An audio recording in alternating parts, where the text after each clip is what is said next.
मोदी सरकार के जबरदस्त कामों का मुकाबला विपक्ष के नेता नहीं कर पा रहे हैं, तो वो मोदी सरकार और बीजेपी को बदनाम करने की कोशिश कर रहे हैं। कांग्रेस नेता राहुल गांधी से लेकर आपके मुखिया अरविंद केजरीवाल सब इसी काम में लगे हुए हैं कि कैसे भी करके बीजेपी के नेताओं को बदनाम करो, पीएम मोदी और मोदी सरकार पर तरह तरह के आरोप लगाओ, ताकि विपक्ष के नेताओं के कारनामे जनता के बीच न आ सके। लेकिन अब विपक्ष के नेता फंसते जा रहे हैं और जो खुलासे हो रहे हैं उससे देश के लोग हैरान हैं। अरविंद केजरीवाल और राहुल गांधी के लिए कोर्ट से जो खबर आई है उससे उनकी मुश्किलें बढ़ती दिख रही है। कोर्ट से विपक्ष को बड़ा झटका लगा है।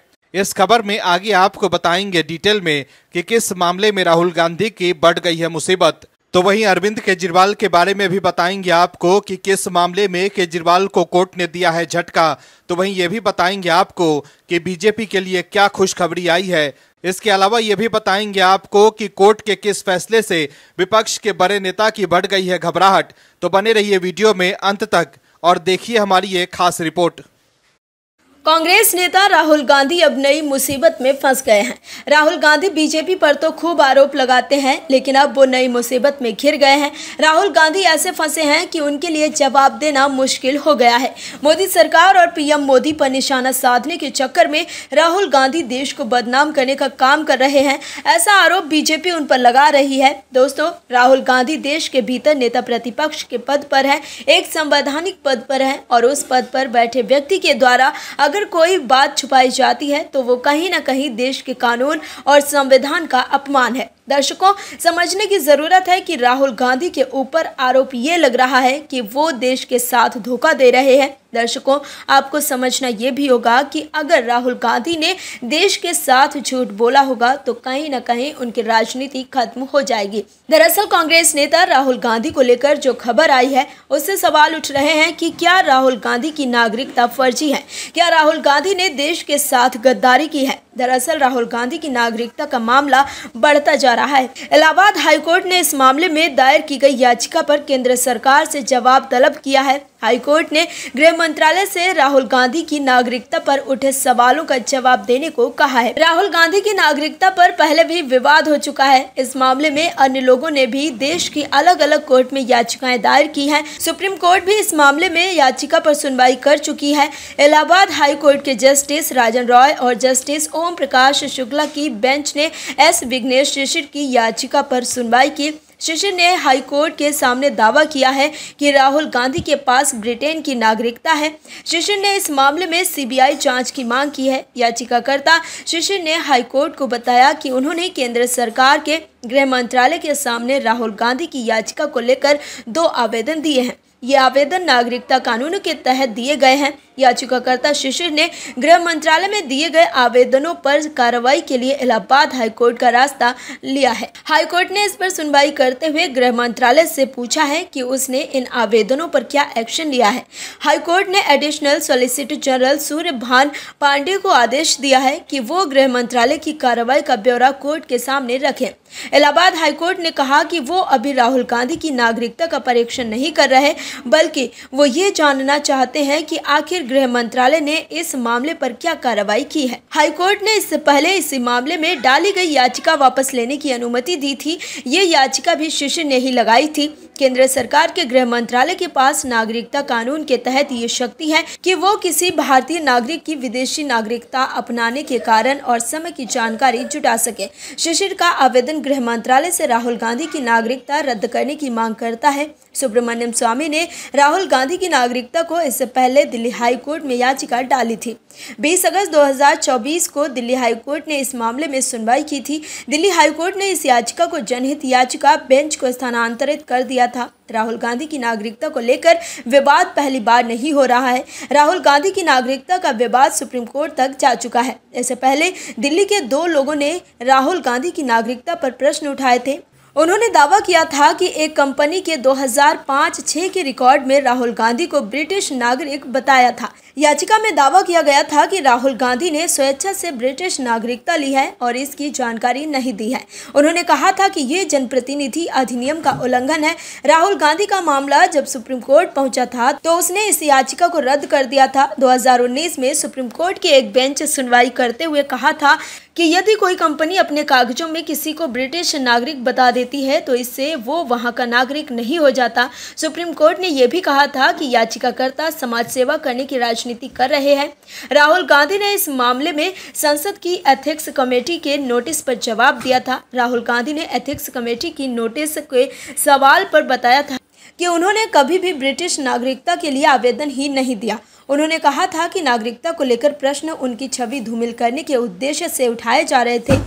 उन्होंने ये भी कहा था कि वो एथिक्स कमेटी को अपने तरीके से निपटा लेंगे। राहुल गांधी की बहन और कांग्रेस नेता प्रियंका गांधी ने इन दावों को हास्यास्पद करार दिया था। दोस्तों, अब देखना है कि गृह मंत्रालय क्या जवाब देता है। कोर्ट को जवाब कहीं अगर ये मिला कि नागरिक नहीं है तो बस समझ लीजिए कि राजनीति पूरी तरह से खत्म कांग्रेस की। आम आदमी पार्टी की मुश्किलें कम नहीं हो रही हैं। अरविंद केजरीवाल के साथ साथ अब दिल्ली की नई सीएम आतिशी की भी आफत बढ़ गई है और अब केजरीवाल और आतिशी कोर्ट से राहत मांग रहे हैं।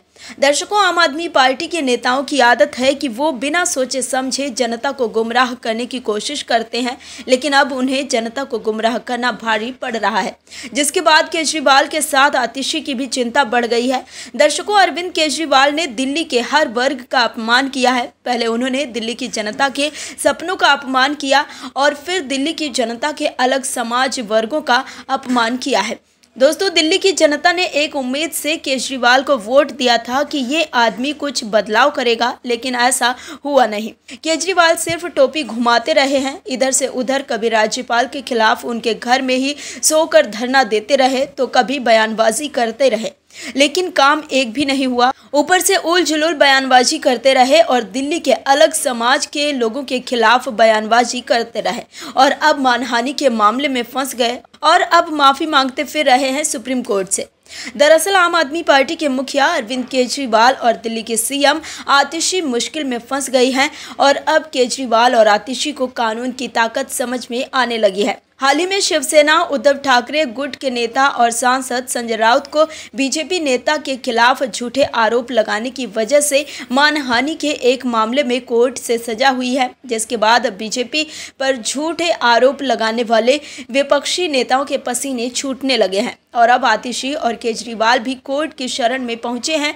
दरअसल आतिशी और केजरीवाल ने दिसंबर 2018 में बीजेपी के इशारे पर दिल्ली में अग्रवाल समाज के 4 लाख वोटरों का नाम लिस्ट से काटने का आरोप लगाया था। बाद में उन्होंने कुल 30 लाख का भी नाम काटने का आरोप लगाया। उन्होंने बनिया वर्ग के अलावा पूर्वांचली और मुस्लिम मतदाताओं का भी नाम काटे जाने की बात कही। इसे झूठा आरोप बताते हुए बीजेपी नेता मानहानि का केस दाखिल कर दिया है, जिसके बाद मामले को रद्द करने से मना करते हुए 2 सितंबर 2024 को दिल्ली हाई कोर्ट ने कहा था कि आरोपियों ने राजनीतिक लाभ पाने के लिए बिना सबूत एक पार्टी पर आरोप लगाए। इसे सही नहीं माना जा सकता, इसलिए दोनों को निचली अदालत में मुकदमे का सामना करना चाहिए। दिल्ली की राउज एवेन्यू कोर्ट ने दोनों को 3 अक्टूबर 2024 को पेश होने का आदेश दिया है। केजरीवाल ने दावा किया था कि अग्रवाल समाज बीजेपी का कट्टर वोटर था, लेकिन नोटबंदी और जीएसटी लागू होने के बाद से ये लोग बीजेपी से नाराज थे। इसी वजह से बीजेपी ने इनके वोट ही कटवा दिए। अरविंद केजरीवाल के दावों के मानहानि का मुकदमा दायर करते हुए बीजेपी नेता राजीव बब्बर ने आरोप लगाया कि केजरीवाल सोशल मीडिया प्लेटफॉर्म पर लोगों को भारतीय जनता पार्टी के खिलाफ भड़काने की कोशिश कर रहे थे। ऐसे में आतिशी और अरविंद केजरीवाल की याचिका पर सुप्रीम कोर्ट में सुनवाई 30 सितंबर के लिए टल गई है।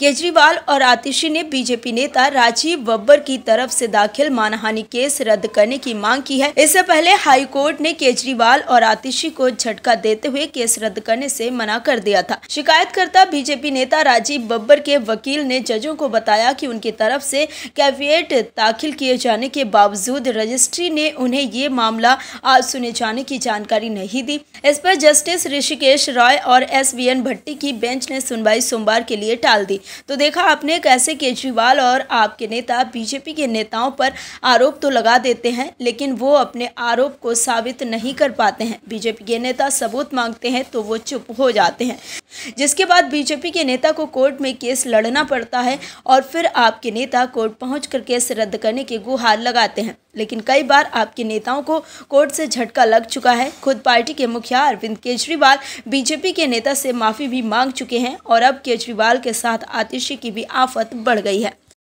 अरविंद केजरीवाल के जेल से बाहर आने के और इस्तीफा देने के बाद भी केजरीवाल के लिए बुरी खबर आ रही है। केजरीवाल को झटके पर झटके लग रहे हैं और इस बार भी केजरीवाल की आपको तगड़ा झटका लगा है। ऐसा लग रहा है जैसे दिल्ली में आम आदमी पार्टी के पतन की शुरुआत हो गई है और अगले साल के शुरुआत में दिल्ली में जो विधानसभा चुनाव होने हैं उसमें आपका सफाया तय है। तभी तो अभी से ही आपकी हार हो रही है। अरविंद केजरीवाल चाहकर भी आपकी हार नहीं रोक पा रहे हैं। लोकसभा चुनाव में भी केजरीवाल ने खूब कोशिश की थी, लेकिन दिल्ली की जनता ने उन्हें 0 पर आउट कर दिया और अब आपके खाते में एक और हार आई है।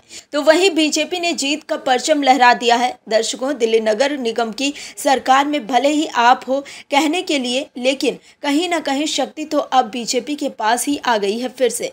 आप इस बात को ऐसे समझिए कि स्टैंडिंग कमेटी के चुनाव में बीजेपी जीत गई है, यानी कि लोकल लेवल पर क्या काम होने हैं और वो किस तरह से होने हैं, वो सब तैयारी अब बीजेपी के वो नेता करेंगे जो स्टैंडिंग कमेटी में है। स्टैंडिंग कमेटी की अहमियत आप इसी से समझिए कि आपने कितना ही कलेश किया था स्टैंडिंग कमेटी के चुनाव के लिए, लेकिन अंत में आपको इस चुनाव में मुंह की खानी पड़ी है और बीजेपी ने बाजी मार ली है। दरअसल एमसीडी की स्थायी समिति के 18वें सदस्य के लिए बीजेपी पार्षद सुंदर सिंह ने जीत दर्ज की है। उपराज्यपाल वीके सक्सेना के आदेश पर अतिरिक्त आयुक्त जितेंद्र यादव ने निर्वाचन अधिकारी के तौर पर कार्य किया। चुनाव प्रक्रिया में हिस्सा लेने के लिए कांग्रेस पहले इनकार कर चुकी थी, जबकि आम आदमी पार्टी ने गैर कानूनी तरीके से चुनाव कराने की बात कहकर चुनाव का बहिष्कार किया। चुनाव की प्रक्रिया की वीडियो रिकॉर्डिंग की गई। इसमें बीजेपी के सभी पार्षदों ने हिस्सा लिया था, जिसमें 115 वोट सुंदर सिंह को मिले और अप्रत्याशी निर्मला कुमारी को 0 वोट मिले। ऐसे मतदान किए गए 115 वोटों में से जीतने के लिए जरूरी 58 वोट का कोटा पूरा करने पर सुंदर सिंह को विजयी घोषित कर दिया गया। इस चुनाव के बाद एमसीडी स्थायी समिति में चेयरमैन और डिप्टी चेयरमैन बनाने के लिए बीजेपी ने बहुमत हासिल कर लिया है। एलजी के आदेश पर शुक्रवार को बैठक हुई थी, जिसमें मतदान की प्रक्रिया कराई गई। वार्ड अनुसार पार्षदों को मतदान के लिए आमंत्रित किया गया और बैलेट पेपर के माध्यम से मतदान हुआ है। चुनाव प्रक्रिया के 2.5 घंटे का समय निर्धारित किया गया था। इसके लिए 1 घंटे में उपस्थित सदस्यों द्वारा मतदान करने के बाद 1.5 घंटे तक अनुपस्थित सदस्यों का इंतजार किया गया। साथ ही 4 बार अनुपस्थित सदस्यों को मतदान के लिए नाम पुकारे गए। जब कोई सदस्य नहीं आए तो मतगणना कराई गई और मतदान के नतीजे घोषित कर दिए गए। स्थायी समिति एमसीडी की निर्णय लेने वाली सर्वोच्च इकाई है। इस जीत के साथ बीजेपी के पास अब पैनल में 10 सदस्य हो गए हैं, जबकि सत्ताधारी आप के पास केवल 8 ही सदस्य हैं। बता दें कि स्थायी समिति के सदस्य का चुनाव 26 सितंबर को होना था। इस बीच आप पार्षदों ने ये कहते हुए विरोध किया था कि दिल्ली पुलिस उनकी तलाशी नहीं ले सकती। पुलिस इसीलिए तलाशी कर रही थी क्योंकि सदन में मतदान होने की वजह से मोबाइल ले जाना प्रतिबंधित था। महापौर शैली ओबेरॉय ने सदन में कहा था कि पार्षदों को बिना तलाशी के अंदर जाने की अनुमति दी जाए, लेकिन निगम अधिकारियों ने महापौर की मांग को खारिज कर दिया। इस बीच महापौर ने 5 अक्टूबर तक के लिए सदन की बैठक को स्थगित कर दिया था, लेकिन एलजी के आदेश पर बैठक हुई थी जिसमें मतदान की प्रक्रिया कराई गई। वहीं एलजी के आदेश से आम आदमी पार्टी तिलमिला गई है। आप सांसद संजय सिंह ने एक्स पर पोस्ट कर लिखा था कि अब संसद का सत्र लोकसभा अध्यक्ष नहीं मोदी का बाबू बुलाएगा। वो लोकसभा अध्यक्ष की कुर्सी पर बैठे गए। क्या हो रहा है देश की राजधानी में? मोदी और बीजेपी लोकतंत्र का चीरहरण कर रहे हैं। एमसीडी की बैठक बुलाने का अधिकार मेयर को है। एलजी और कमिश्नर कैसे बैठक बुला सकते हैं, कैसे चुनाव करा सकते हैं? जेल जाने का डर संजय राउत को सता रहा है। कोर्ट के फैसले से राउत की सिट्टी पिट्टी गुम हो गई है। दर्शकों, महाविकास अघाड़ी को बड़ा तगड़ा झटका लगा है। दोस्तों, शिवसेना यूबीटी के 2 दिग्गज, एक संजय राउत हैं और दूसरे हैं उद्धव ठाकरे, लेकिन बेचारे संजय पर राहु जरूरत से ही ज्यादा भारी चल रहे हैं। संजय राउत को जेल हो गई है कथित तौर पर।